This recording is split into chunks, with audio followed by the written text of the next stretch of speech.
Esta es una producción de Grupo Fórmula. Muy buenas noches tengan todos ustedes. Yo soy la doctora Denise Smith y les doy la más cordial bienvenida a su espacio Simplemente Ser Humano. Pues hoy les voy a hablar de un tema que seguramente han oído escuchar mucho últimamente en candidatos que pretenden acceder a un puesto de poder o que ya tienen algún tipo de acusación previa. Y esto es el abuso sexual infantil. Y esto no nada más se da en los candidatos, se da en todos los ámbitos de la vida cotidiana, porque el abuso sexual es una realidad que convive con niños y niñas en todos los contextos y ámbitos de su vida y sobre todo en el ámbito más íntimo. Empezaremos por decir que el abuso sexual infantil es una de las violencias más que sufren las niñas, los niños y los adolescentes en México. Entre ellas está el abuso físico, el abuso emocional y psicológico, la negligencia y este tipo de violencia que le llamamos abuso sexual infantil. Lo más grave es que estas repercusiones a lo largo de la historia se ha observado el impacto que tienen en el desarrollo de ciertas psicopatologías, tanto a corto como a largo plazo en las víctimas, en las personas que lo sufren. Muchos son los niños, las niñas y los adolescentes que están viviendo abuso sexual desde el ámbito más privado, es decir, desde ese ámbito que se supone los debería proteger. Aún no se sabe cuántos niños y niñas están viviendo esta situación. Sin embargo, algunas cifras de la Organización Mundial de la Salud que hacen encuestas con adultos para determinar si lo sufrieron en la infancia, nos dice que alrededor del 20% de las niñas y del 4 al 6% de los niños están sufriendo ahorita esta situación. ¿Y por qué decimos están? Porque en el abuso sexual es una condición crónica. No se da una sola vez en el tiempo, sino al contrario. La diferencia entre violencia sexual y abuso sexual es que el abuso es temporal. O sea, se mantiene durante mucho tiempo y por ende las repercusiones que deriven de esta condición puede ser mucho más perjudiciales justamente porque puede ser una victimización de años. De hecho, el 68% de los casos dura más de un año. Reitero, estos niños y niñas son victimizados durante mucho tiempo, la mayoría por más de un año.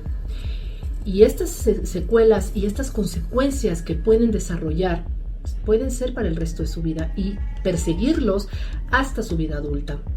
Es por ello que es necesario que se visualice esta situación. Muchos de los agresores, si no es que la mayoría, lo justifican. No es un acto de amor, es un secreto entre ella y yo, es algo que no la lastimo. Efectivamente, el abuso sexual infantil en la mayoría de los casos no deja huella física. No es un acto con violencia física, aunque hay una violencia emocional y psicológica brutal que lo acompañan. Y mientras a más relación de intimidad con el agresor, como puede ser su propio padre, a mayor va a ser la repercusión, justamente por este sentimiento de traición ante la confianza en una persona que se supone debería de protegerla, debería de protegerlo, y no solo no lo está haciendo, la está lastimando. Pero para saber de qué estamos hablando, hay que determinar qué es abuso sexual, porque en muchos casos se considera daños a la moral, violación, diferentes formas de nombrar lo que es el abuso sexual.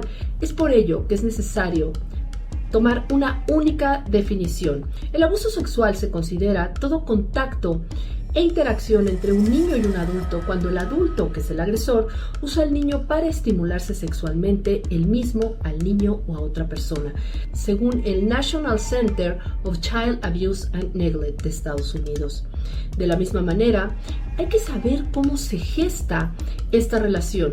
Generalmente, el agresor va a pretender cierto grado de intimidad con la víctima y finalmente va a usar esa intimidad, ese grado de autoridad que tiene sobre el niño o la niña para empezar a tener pequeños avances. Y si la víctima no reacciona, probablemente se queda atrapada durante, como lo decíamos, puede ser varios años. El abuso sexual no siempre se da entre un adulto y un menor.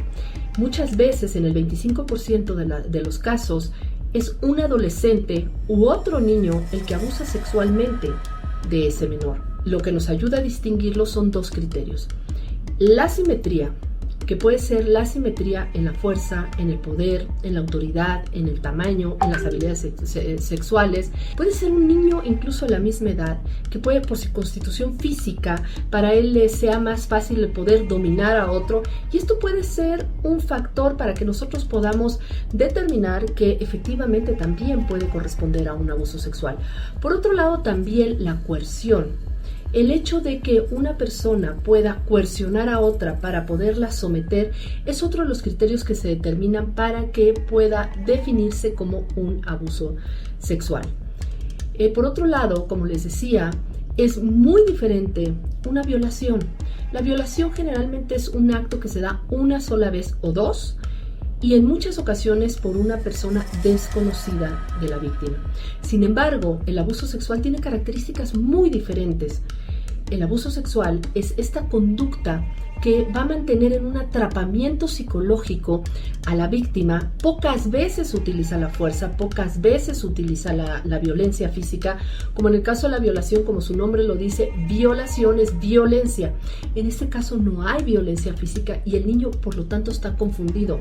No lo define, no lo puede detectar como una agresión, y mucho menos con las estrategias del agresor, cuando éste lo va a adornar como una dinámica de amor, una dinámica de complicidad agradable, y poco a poco este niño va perdiendo sus recursos de afrontamiento para poder salir de esta trampa que le tendió el agresor, y además lo va a ir responsabilizando por las propias agresiones sexuales que él lleva a cabo con él, y finalmente va a ir dejando huella, una huella psicológica, un trauma en este infante, de tal forma que ese es justo el daño que se puede observar en las niñas, los niños y los adolescentes, no solo a corto plazo, sino también a largo plazo. ¿Cómo saber si nuestro hijo, hija, nieto o alguien cercano, algún niño cercano, está siendo víctima de abuso sexual? A veces se cree que porque el niño cambia de humor o porque esté enojado, podría estar sufriendo abuso sexual. No todo es abuso sexual. Es por eso que es importante que nosotros los observemos. Hay indicadores inespecíficos que no nos dicen qué está pasando, pero sabemos que algo está pasando con el niño o la niña. Por ejemplo, pueden ser que se empiece a hacer pipí en la cama, que empiece de ser un niño muy lindo, muy dócil, empiece a ser un niño agresivo, que sea un niño que antes era muy alegre, ahora esté muy triste, muy enojado, que empiece a ser un niño muy apagado, que baje de calificaciones. Todos estos indicadores de que algo está pasando nos urge atender al niño o la niña. Por favor, no estigmaticemos. Vamos a averiguar qué pasa. Pero ya los indicadores altamente específicos de agresión sexual, de abuso sexual, son conductas sexualizadas, en donde los niños empiezan a tener cierto tipo de actitudes como si tuvieran relaciones sexuales, el querer oler los genitales de los adultos, el querer estar constantemente tocando los genitales, el estar gimiendo como si estuvieran llevando a cabo una relación sexual. Todo esto puede ser un indicador específico de que ese niño o esa niña están sufriendo abuso sexual. Es por eso que hay que investigar, no sacar ninguna conclusión. Sin embargo, cuando un niño o una niña nos dicen que están sufriendo, incluso en su lenguaje, en su forma de expresarse, que están viviendo alguna condición de abuso sexual, como puede ser decirnos que pues su papá le toca su colita o que su abuelo le toca sus pompas, cosas así que no las dicen con su propio lenguaje, que no las dicen con sus propias palabras, hay que prestar total atención a lo que nos está diciendo, porque justamente el testimonio del niño es un indicador altamente específico. Solamente en el 7% de los casos los niños mienten. En el 93% de los casos los niños dicen la verdad.